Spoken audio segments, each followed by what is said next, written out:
ነበረ። መጨረሻው ምን ሆነ እነግራችኋለሁ። ከዛ አስቀድሜ ግን ሰላም ሰላም ሰላም ሰላም ሰላም ውድ የዞላ ቤተሰቦች እንደምን አላችሁ? ሰላም ደስታና ፍቅር ለእናንተ ይሁን እያለን እንግዲህ የዛ መልሶ ከወጡ ደግሞ ለብዙ ሰዎች አደገኛ ስለሆኑ ሰዎቹ ብዙ እንግዲህ ትንሽ አረጋግተነዋል።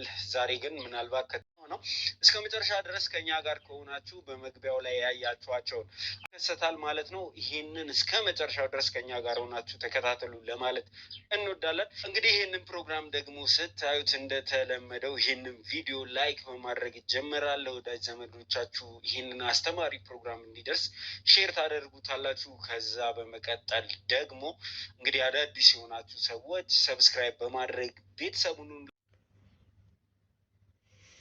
ሰላም ሰላም ሰላም፣ ጤና ይስጥልኝ ውድና የተከበራችሁ ውድ ሆናችሁ የኔ ቤተሰቦች እንዴና ሰላም ናችሁ? ሰላማችሁ በያላችሁበት የዓለም ዳርቻ ሰላም ፍቅር እየተመኘሁላችሁ ዛሬ በአዲስ ነገር መጥቻለሁ። የዛሬው እጅግ ከምን እንደምጀምርላችሁ ራሱ አላቅም። ዘላለም እንግዲህ ስልክ ተደውሎ መቅደስ ያለችበት ሁኔታ ጥሩ ነው፣ መውጣት ትችላለች ተብሎ ተነግሮኝ ነበር አለ። እኔ ደግሞ ስራ ትንሽ በዛ ስላለብኝ ያው ልጆች አሉ። በእርግጥ እዛ እነሷን የሚጠብቁት 2-3 ልጆች አሉ መድብ ያስቀምጫለሁ ብለዋል። እሱ ተደውሎለት እንዳጋጣሚ ሆኖ ስራ ነበረብኝ አለ። እሄዳለሁ ብያለ እንደደወሉልኝ ወደው ተነስቼ አልሄድኩም ነበር አለ። ያው ዘላለም ነግሯችኋል። እንግዲህ እኔም በትንሹ አሳይቻችኋለሁ። በእሷ የተኛችበት ክፍል ውስጥ ካሜራ ትንሿን ካሜራ ደብቆ አስቀምጦ አባታል። ከዚህች ትንሿ ከጠረጴዛ ስር ወይ አልጋ ስር ዝም ብለሽ ልጥፍ የምታረጊያት የለችም። ድምጿ ምትምትን ምለው ምናምን ብቻ ለመስማት ማለት ነው። ከስልኩ ጋር አገናኝቶ እና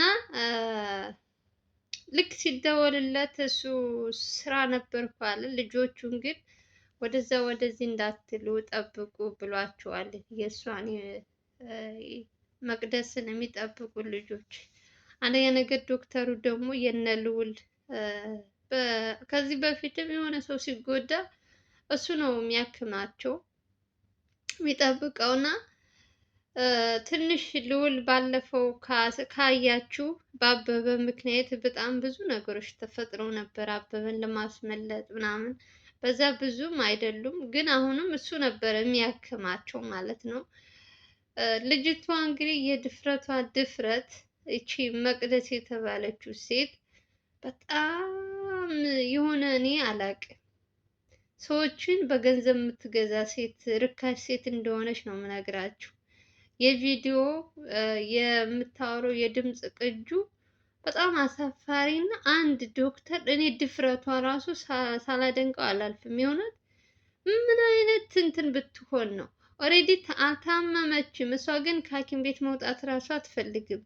የሕክምናው የቆየሁበትን ያልጋ እከፍላለሁ እዚሁ በደንብ እንትን ማለት እፈልጋለሁ እስከሚሻለኝ ምናምን ብላ ዶክተሮቹን ለማሳመን ምናምን እየሞከረች ነው። ግን ደግሞ እነዛኞቹ ደግሞ ታካሚ ስላለ አልጋ እንድትለቅላቸው እንትንም ካለ እዛ ሐኪም ቤት ወጥታ ካለችበት ቤት ድረስ እየሄዱ ቼክ ለማድረግ በሳምንት በ3 ቀን ብቻ የሚያስፈልጋትን እናረጋለን ብለው ከዘላለም ጋር አውርተዋል፣ ተስማምተዋል። ይቺን ነገር ስትሰማ መቅደስ የተባለችው ሳይቀድሙኝ ልቅደም ብላ ከዶክተሩ ጋር በ200,000 ተደራደረችላችሁ። 200,000 አሁኑኑ በአካውንት ላስገባልህ፣ አንተ ልብስ አምጣልኝ፣ የሐኪም የዶክተሮችን ልብስ ከፀጉሬ እስከ ታች ድረስ የምለብሰው እንትን አምጣልኝ ልብስ፣ እሱን ለብሼ እኔ ቃስ ብዬ ልውጣ፣ የእሱ የጠባቂዎቹ ስላሉ እንትን እንዳያውቁኝ ምናምን ብላ። አንደኛ ነገር በጣም ይቅርታ አድርጉልኝ እና በተደጋጋሚ ስላየውን ሐኪም ቤት ውስጥ ሙስና አለ ወይ ብላችሁ እንትን ልትሉ ትችላላችሁ። ግን የድምፅ ቅጁ እሱ ከእሷ ጋር የሚያወራውን አንድ በአንድ ዘላለም አውጥቶታል። ከዶክተሩ ጋር የምታወራውን ያለምንም መቅማማት ያለምንም እንትን እሱ በእንትኑ በ200,000 የተስማማ ሰው ነው። ልብሱን እንደሚያመጣላት ከአንዷ ዶክተር የሴት ልብስ ፈልጎ እንደሚያመጣላት ልጅቷ ደግሞ እንግዲህ እነሱ አሁን የዘላለም ሰዎች ያስቀመጣችሁ እሷን ልብስ ቀይራ ብትወጣ ማናቸውም አያውቋትም። የዛ ዶክተር ነው እንጂ የምትመስላቸው እንዴት መቅደስ ልብስ ቀይራ ትወጣለች ብለው ያስባሉ። በደንብ እንኳን ፊቷን ለይተው እንኳን አያውቋትም። በስም ብቻ ነው የሚያውቋት። የልዑል ሰዎች ናቸው የሚያውቋት እንጂ የዘላለም ሰዎች ብዙም አያውቋትም እሷን። በጣም ወራዳና ቅሌታም መሆኗን ያየሁት አንደኛ ነገር ይሄንን ርካሽ የሆነ ሰውዬ እንዴት የሰው ሕይወት ልታጠፋ እንደሆነ እየተነገረው ምን አይነት ወንጀለኛ እንደሆነች በደንብ አድርጎ ዘላለም የመጀመሪያ ሐኪም ቤት ሲያስገባት እየነገረው እንዴት ሰው በ200,000 ተስማምቶ የማይሆን ነገር እንድትሰራ ይፈቅድላታል? ልንገራችሁ፣ ዘላለም ድምፅ ቅጁ እያንዳንዱ የሚያወሩትን የሆነች ነገር ስትፈጠር ልክ እንደ አላርም ነው የሚነግረው፣ በስልኩ አገናኝቶት ማለት ነው። እሷ ጋር የሆነ ነገር ሲፈጠር ልጆቹ እንኳን የሆነ እዛ የሚጠብቁት ወይ ምሳ ሊበሉ ወይ ብቻ እንትን ሲደክም ቁጭ ስትሉ እንቅልፍም አለ፣ ብዙ ነገሮች አሉ። እንደዛ ነገር ሲፈጠር እሱ ጋር ስልኩ ላይ ግን መቅደስ ያልሆነ እንትን ስትል እንደ አላርም እሱ ጋር ስልኩ ጋር እንትን ይለታል። በሱ ማዳመጥ ይችላል። ቪዲዮ እንኳን ባያይ ድምፁን ይሰማል። እና ከሰውየው ጋር ከዚህ ዶክተር ጋር የተባለው ሰውዬ ከሱ ጋር በ200,000 ተደራድራ እሱ ደግሞ የሴት ልብስ አምጥቶ ሰጥቷት እሷ በሌላ ብር እንድትወጣ፣ መቅደስ ደግሞ ስልክ ደውላ በዶክተሩ ስልክ ደውላ መኪና የእሷን ሰዎች መኪና የሐኪም ቤቱን ስም ነግራቸው ምናምን እንዲያመጡላት። እንግዲህ ዝም ብላችሁ ቪዲዮውን እኔ ዘላለም የድምፅ እንትኗን ከዶክተሮች ጋር ስታወራ ምናምን አሰማችኋለሁ፣ ስሙት ዝም ብላችሁ። በጣም ምን ያክል ዋናዋ ራሱ ተኝታ ራሱ ሴትዮ ምንም እንትን የምትል ሰው አይደለችም። አሁንም ወታ ልዑልን እንትን ለማለት እንጂ ህመሜን ላስታም የምትል ሴት አይደለችም። ሁለተኛ ነገር ደግሞ ለልጆቿ የምትጨነቅ ሴት አይደለችም። አሁንም በልህ የምትጓዝ ሴት ናት። ከዘላለም ጋር ነው ችግሯ። ከዘላለም አልኩኝ ከልዑል ጋር ነው ችግሯ። ወንጀለኛ እንደሆነች ስትገባ ተነግሮት ይሄ ሰውዬ እንዴት እሺ ብሎ ይስማማል? ልክ የድምፃቸውን እንትን ሲሰማ ዘላለም እሷ መኪና አዛለች። መኪናው እስከሚመጣ ድረስ አልጠበቀም። ሩጦ ወደ ሐኪም ቤት፣ ከዛስ እጅ ከፍንጅ ለመያዝ ማለት ነው። ልብስ ለብሳ ትወጣለች ምናምን የሚል ድምፅ ስለሰማ እሷም መኪናውን የጠራችው ያላቸው ሰዎች እንደዚህ ብላ ነው የነገረቻቸው። በዚህኛው በር አምጡት መኪና እንደዚህ የሚል ድምፅ ስታወራ የነበረው እንዳለ ቅጁ ዘላለም ጋር አለ። እየቀበጣጠረች የነበረው ማለት ነው። እሱ ደግሞ እሷን እየጠበቀ ነው። መጀመሪያ እንደመጣ ገባ፣ ቼክ አረገ፣ አያት አልጋ ላይ ተኝታለች አለ። ከዛ ልክ እነሱ መድረሳቸውን ሲያቅ ስልክ የላትም። ዶክተሩን ጠብቃ ነው ይሄ በገንዘብ የተደራደረችው። እሱ ሲገባ ጠብቃ ነው በሱ ስልክ የምታወራው እንጂ እሷ ስልክ የላትም፣ ተወስዶባታል። እሱ እስከሚመጣ ደግሞ እንዳጋጣሚ ሆኖ ደግሞ ምን እንዳረገ ሰውየው ያወራውን ዶክተር የዘላለም ሰዎች ይዘውታል። ለጥያቄ ትፈለጋለህ ተብሎ ማለት ነው። እሷ ደግሞ እሱ ስትጠብቅ በጣም ቆየባት። እንዴት ትውጣ? ልብሱንም አላመጣላትም። ዘላለም ደግሞ እስኪ ምን እንደምታረግ እናያለን ብለው ያንን ዶክተሩ ወደ እንትን ወስደው የልዑል የዘላለም ሰዎች ሌላ ቦታ ወስደውት፣ እሷ ደግሞ በአንድ በኩል ደግሞ እሱን ትጠብቃለች። አሁን መጣ ስትል ከዛ ሰዓቱ ሲመሽባት ቀስ ብላ ወጣች። ማንም ሰው የለም ብላ ማለት ነው። ስትወጣ ማን አለ በር ላይ? ዘላለም። ይችን ወራዳ የት ልትሄጂ ነው ሲላት ምን አለች? ዶክተሩን ፈልጌ ነው፣ ህመም እየተሰማኝ ነው፣ እንደዚህ እንዲያደርግልኝ ፈልጌ ነው።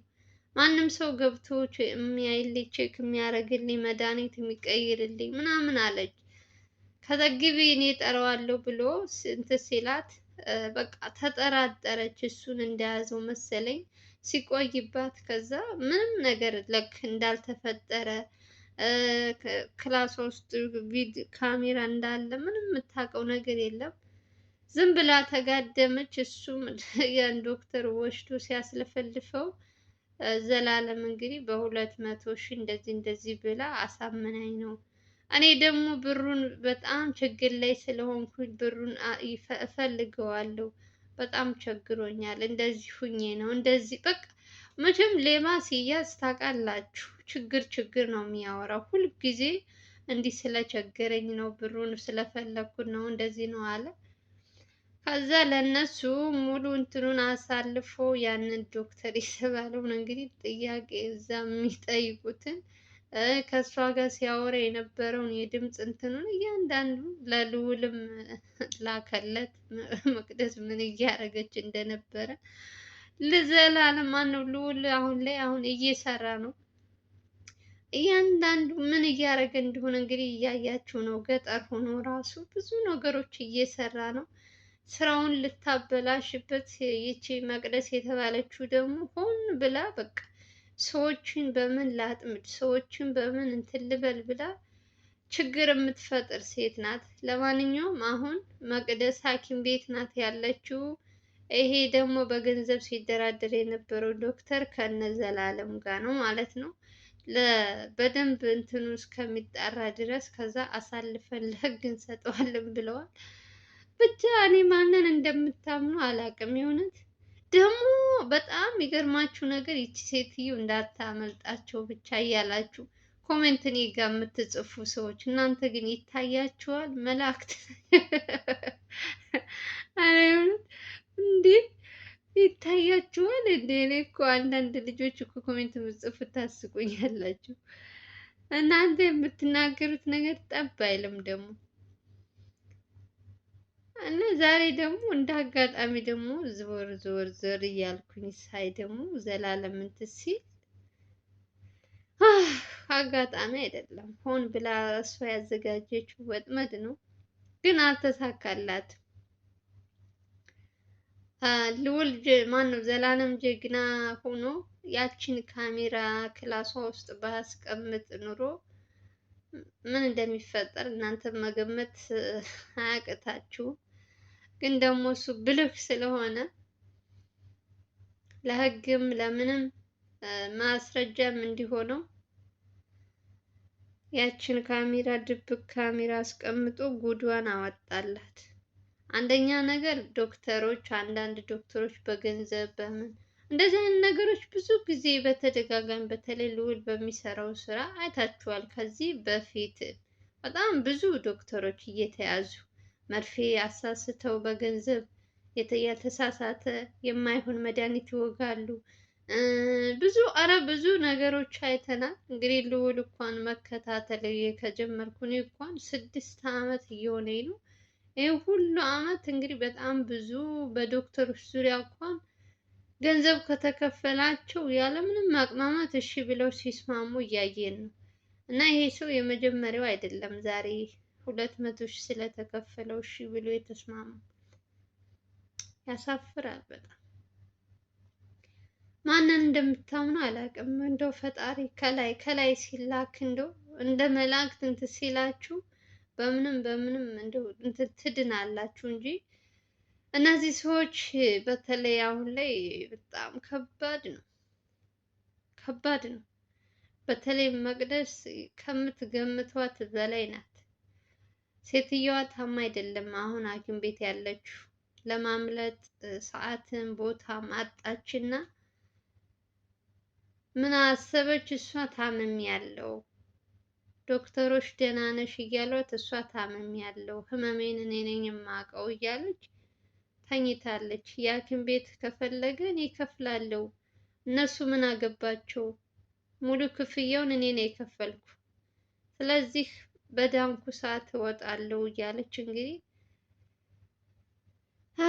በራሷ እንትን ያለችው ችግር የሰው ችግር ሆነባት። እሷ በፈጠረችው ችግር እዩ ዶክተሩን ምን ውስጥ እንዳስገባችው። ነገሩ እሱም ወንጀለኛ ነው። ተስማምቶ ዘላለም ያን ነገር ባያይ እሺ ብሎ ልብስ አምጥቶ ሊያስመልጣት ነበር። እና ከባድ ነው ወገን፣ ብቻ አላውቅም።